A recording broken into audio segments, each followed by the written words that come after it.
Isang magandang araw po mga Kapinoy. Kamusta po kayo? Magandang umaga, tanghali, hapon, gabi. Kahit saang parte ng mundo man kayo nandoon. Ngayon po ay araw ng Miyerkules, January 21. Ano? Hapon po, medyo pauwi na ako ng bahay ngayon. At maganda naman. Maliwaliwanag ngayon. Makikita nyo pa ako. Kaya po ako hindi nag-vlog ng almost a month. Almost a month is because aalis ako ng bahay ng mga alas 7, madilim pa po dito, hindi nyo ako makikita. At uuwi naman ako ng mga bandang alas 5 ng hapon, madilim na. Hindi nyo na naman ako makikita. So ngayon po, ay medyo paghapon, pag uwi ko, ay medyo ganito na ang liwanag. So medyo maliwanag na. Makakapag-vlog na ulit tayo. Ito naman pong ating maliit na channel ay nandyan lamang para makatulong sa pagpapalaganap ng mga ating paniniwala kung anong mga nangyayari diyan sa politika sa Pilipinas. At baka sakaling may makakarinig o makakapanood ay nai-share natin ang ating paninindigan sa politika. Okay, so sa loob po ng isang buwan na hindi tayo nag-vlog, napakarami ng pangyayari. Huwag na nating isa-isahin yung simula noong wala namang masyadong big fish na nahuli. Actually, wala. Bago magpasko. So, yung pangako nila, hindi naman natuloy. Puro small fish. Yun lang ang mga contractors and isaldi ko, hindi mahuli-huli dahil nasa labas ng bansa. Pero itong ating i-discuss ngayon, ito'y pangyayari kahapon sa Blue Ribbon Committee. Okay? Ang sabi ni Ping Lacson, respect begets respect. Yun. Ibig sabihin, kung marunong kang gumalang, igagalang ka rin. Yan po isang sabihan na ating inaalala palagi tuwing makikitungo ka sa ibang tao. Alright? So, ano ba itong sinasabi ko? Kasi kahapon po, itong minority. Alam naman po, by the way, alam naman natin na itong Blue Ribbon Committee ay nag-resume na uli. Nag-resume na ang kanilang mga hearings ng Blue Ribbon Committee at tungkol pa rin to sa flood control scandals. So, may mga nasalang na mga testigo noong Lunes. And then itong minority, I think sa pangunguna ito ni Marcoleta at ni Jaime Marcos, ay nag-submit po ng minority report. Minority report na nakapirma ata ay puro miyembro ng minority, na 6 na katao. At doon po ay tinutuligsa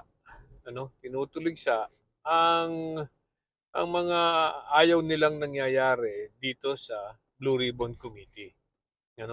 At ito po ay idiniretsa nilang ibinigay sa Senate President kay Tito Soto. Hindi po pinadaan sa committee at actually diniretso po ito nilabas sa media. Yun po ang nangyari. Siyempre, ito namang nung nalaman ni Ping Lacson, itong nangyayari ito na may pinakikitang isinabit daw na minority report dito kay Tito Soto, ang ginawa ni Tito Soto ay binigay kay Ping Lacson at itong si Ping Lacson ay anong ginawa doon sa report? A 500-page report diretso sa basura. Okay. So, natatanong natin, bakit naman idiniretso sa basura? Sabi ni Ping Lacson, hindi nila iginalang ang komite. Hindi lang naman ako ang miyembro ng komite. Kung hindi, ilan ata, 17 plus 3 parang 17 na miyembro ng committee. Kasi hindi daw po iginala, ganong hindi pa nakapaghintay na mag-submit ng minority report pagkatapos mag-submit ng report ang committee. Ibig sabihin, pinangunahan ng mga ng minority na yan, ang report. Ano? So, feeling ni Ping Lacson na talagang nabastos, which is fair. At talaga naman, sana hinintay na lang nila na magkaroon ng full committee report bago sila mag-submit ng kanilang hindi pagsang-ayon. Kailangan lang pumirma with reservation o pumirma kung dissent. Ganun naman po yun eh. Mga tamang pakikitungo. Mga tamang pakikitungo ng mga miyembro sa ibang miyembro. So, ay talagang bastusan yung ginawa nila. Kaya, ang ginawa ni Ping Lacson, diretso sa basura. Anong lesson natin diyan? Itong mga tao, ng mga minority dito sa Senado, hanggang ngayon po kasi sa tingin ko, hindi nila matanggap na sila ay minority ngayon. Hindi nila matanggap na hindi na sila ang naghahawak ng Senado. Right? Natanggal sila. So, hanggang ngayon, nagpuputok ang butsi nila, napipikon, at ayaw nila na, siyempre, hindi nangyayari yung gusto nila. Ang gusto nila ay palabasin o ituro ang mga tao na wala namang ebidensya.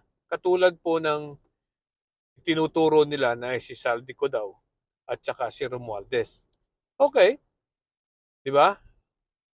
Well and good kung talagang may ebidensya sila laban kay Romualdez.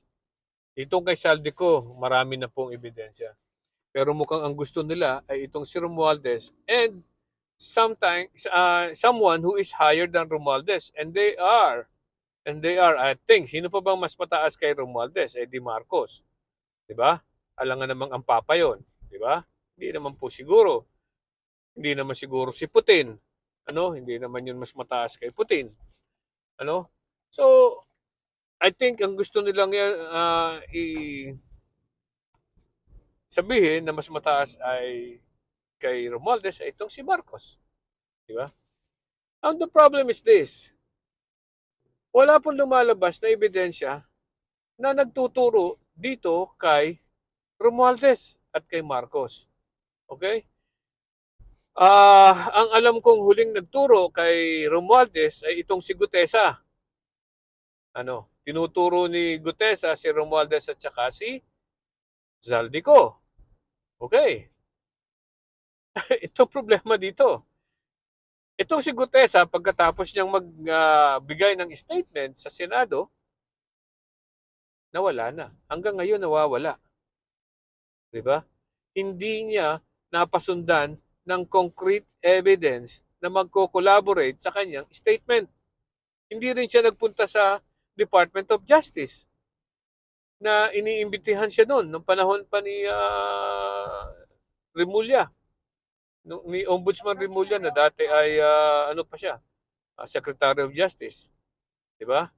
Hindi na sumipot, hindi na nakita hanggang ngayon hindi makita at hindi nila ma-produce nitong sila Marcoleta. Kaya hindi alam kung nasaan ngayon 'yan. So, kung nagtuturo si Gutesa kay Romualdez, dapat naman siguro hindi lang salita. Dapat merong tinatawag na collaborating evidence. So, hanggang ngayon ay wala pa. Right? So, yun ang gustong palabasin nitong mga minority. Gusto nilang ilabas, gusto nilang ituro itong si Romualdez pero wala silang maipakitang ebidensya. Kaya ngayon nagmamaktol at gumagawa sila ng report, minority report daw, na sinasabing si Romualdez ang pagdapat madiin. Well, good luck to them. Sana naman makakuha sila ng ebidensya na makapagpapatunay sa gusto nilang ilabas. Pero hanggang sa hindi pa nangyayari yan, ay si Romualdez ay walang ebidensya. Walang ebidensya para kay Romualdez, kaya sorry na lang sa kanila. Okay? So, sana naman itong mga miyembro ng minority na to sila Marcoleta, tanggapin na nila na sila'y wala na sa pwesto. At kung talagang makakuha sila ng majority uli, well and good. Kuhanin nila uli. Ganyan lang naman po ang politika diyan sa Senado. It's by the numbers. Kung makakuha sila ng enough majority, then kuhanin uli nila ang pamunuan ng Blue Ribbon, and then bahala sila kung anong gusto nilang gawin. But for now, maganda naman sa tingin ko ang ginagawa ni Senator Ping Lacson. Sabi nga niya, where evidence leads him, doon pupunta ang investigasyon. At any rate, magandang araw po muli sa inyong lahat. At nagdidilim na dito sa lugar ko. Okay, bye-bye!